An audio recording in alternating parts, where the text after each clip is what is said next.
영재교육원이나 그런 것도 많이 지원을 했었어요. 그럴 때 자기소개서도 많이 쓴 게 도움이 됐거든요. 합격하지 않았더라 하더라도 네, 써본 것만으로도. 또 그게 자료도 지금까지 남아 있고요. 그래서 그런 걸 미리 써보기 때문에 그런 자료가 많이 남아 있어서 많이 참고하면 또 시간을 단축할 수가 있어요. 그래가지고 다른 애들에 비해서 시간을 단축하고 수능에도 몰두할 수가 있었어요. 오히려 우리 김희중 학생 같은 경우에는 뭐 부모님이 많이 도와주셨다기보다는 자기가 스스로 굉장히 준비를 오랫동안 해왔다는 느낌이 듭니다. 자, 이렇게 해서 뭐 지금은 성공 사례를 보고 계신 거니까요. 우리 모두의 자녀들이 이제 김희중 군처럼 되면 참 좋겠지만 꼭 그럴 수는 없는 거니까요. 최대한 자녀의 지금 현재 상황에서 가장 바람직한 방향을 선택해야 되지 않겠습니까? 그러기 위해서 지금 이 시간에도 사실 학생들도 그렇고 우리 부모님들도 그렇고 정말 이 더운 와중에 하나라도 더 알고 또 정보를 모으고자 노력을 하고 계실 텐데, 그래서 어떤 궁금증이 있는지 좀 들어보고요. 또 그것들을 어떻게 해결할 수 있는지 답을 또 여쭤보도록 하겠습니다. 먼저 2명의 학생의 질문이 준비가 되어 있습니다. 함께 보시죠. 2013년 대학 입학. 수시 전형의 변화로 인해 현재 가장 혼란스러운 사람은 바로 고등학교 3학년 학생들. 학생들이 가장 궁금해하는 건 뭔지 직접 들어봤습니다. 특성하고요.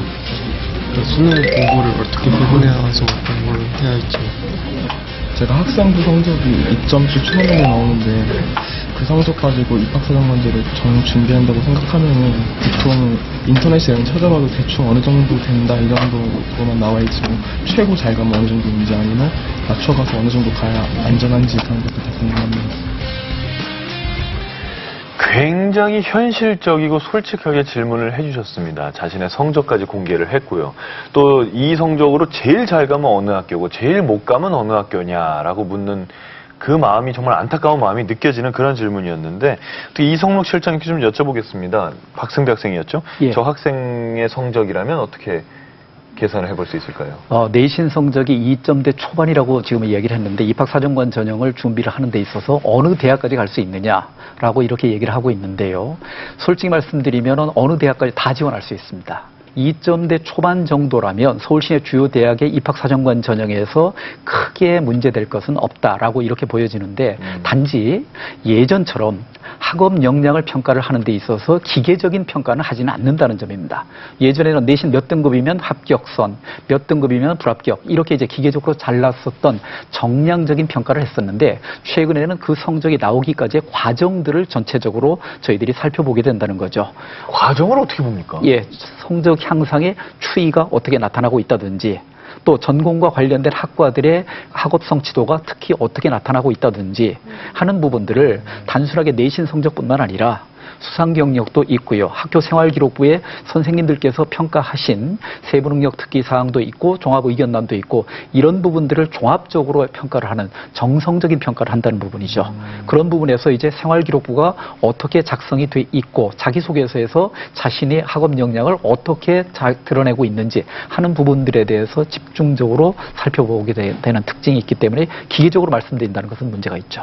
그럼 좀 풀어서 얘기를 하자면 같은 2등급이라도 그렇죠. 성적이 오르고 있는 2등급과 성적이 떨어지고 있는 2등급이 다르다는 말씀이신가요? 예, 다르게 나타날 수 있죠. 그리고 그 중에서도 뭐 더 잘한 과목이 뭐냐에 따라서 또 달라진다는 말씀이시고. 예를 들어서 자연계 학과를 지원하는 친구들에서 똑같은 1등급, 2등급으로 나와 있다 하더라도 수학, 과학 교과의 성적이 높았었을 때 이 학생 같은 경우는 이과의 잠재력이 훨씬 더 높게 나타나는 특징들이 있지 않습니까? 그렇죠. 예, 그런 점들을 이제 종합적으로 평가를 하게 된다는 특징이 있죠.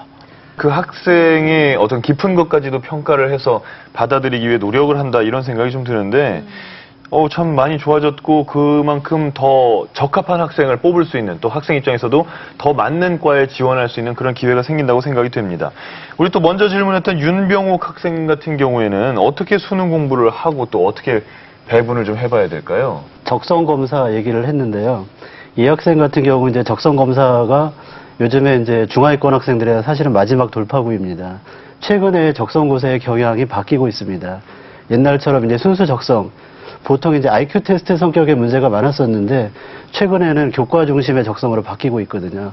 그래서 수능 준비를 평소에 열심히 했던 학생들이면 별 무리 없이 적성고사를 풀 수 있습니다. 그래서 두 개를 따로따로 준비하는 것보단 평소에 수능을 꾸준히 공부하는 것도 하나의 방법이 될 수 있다. 특히 하나 말씀드리고 싶은 거는 적성고사를 준비하는 학생들이 대부분 중하위권이기 때문에